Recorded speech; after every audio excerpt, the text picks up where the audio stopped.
My husband leaned in, placed a steady hand on my back, and whispered into my ear like he was complimenting my dress.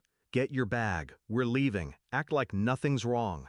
I thought he was being dramatic, maybe overwhelmed, too much family, too much noise, too many layers of politeness over old wounds.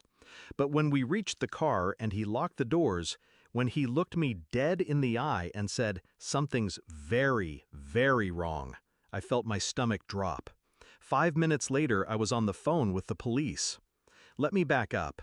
My mother and sister were hosting my grandfather's 90th birthday. Garden lights, table set with gold-rimmed plates, speeches prepared, a slideshow queued up on the patio projector. Everyone was there. Cousins, friends, people I hadn't seen in years. And for the first time in a while, it felt peaceful. Almost.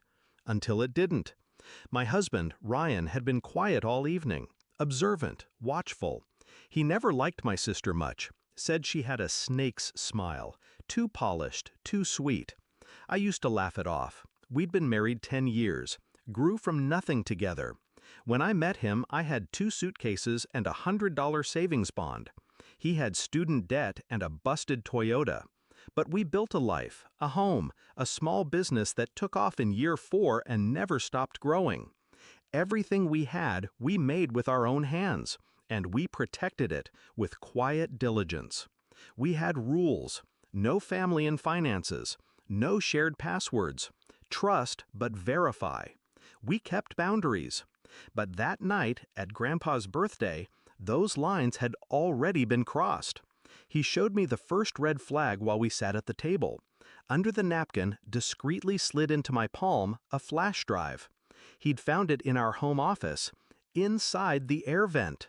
"I didn't put it there," he said. "Neither did you." He didn't need to say more.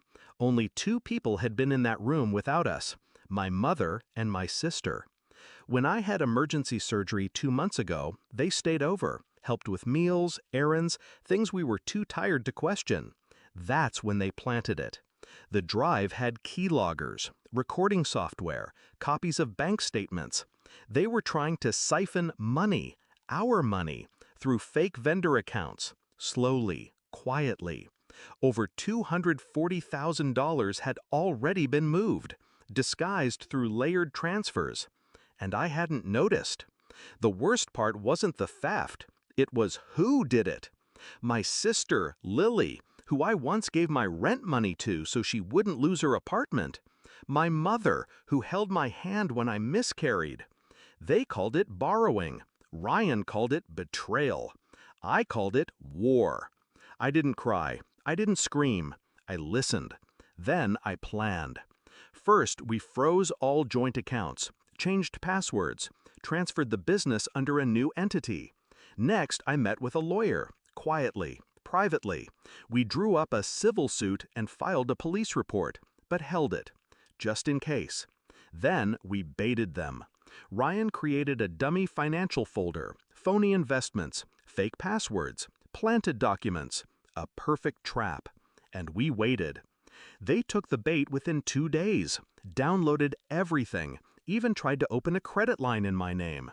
Now we had digital proof, intent, and a pattern. Tonight was the final step. I didn't want the police to come to Grandpa's party. I wanted to leave first, cleanly, quietly, with grace.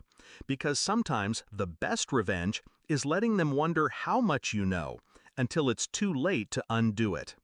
Back in the car, Ryan drove us away while I made the call. "This is Detective Ramirez. What's your emergency?"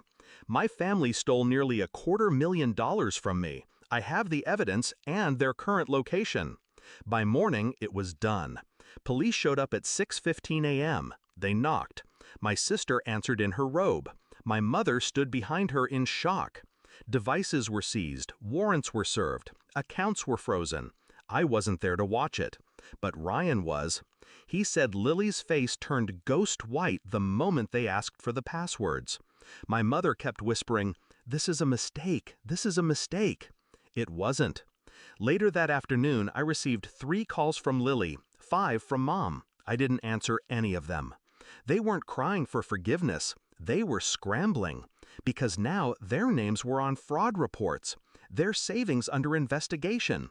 Their reputations shattered.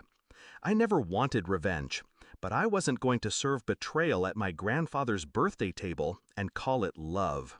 They thought I was soft, that being family gave them immunity. They forgot I spent years in silence, watching, learning. They thought I didn't know how to protect myself. They were wrong. I visited Grandpa the next day, brought him cake and tea. He didn't ask about Lily or my mom, just looked at me and said, "You always were the one with fire in your veins. Took after your grandmother." I smiled. Sometimes blood doesn't bind.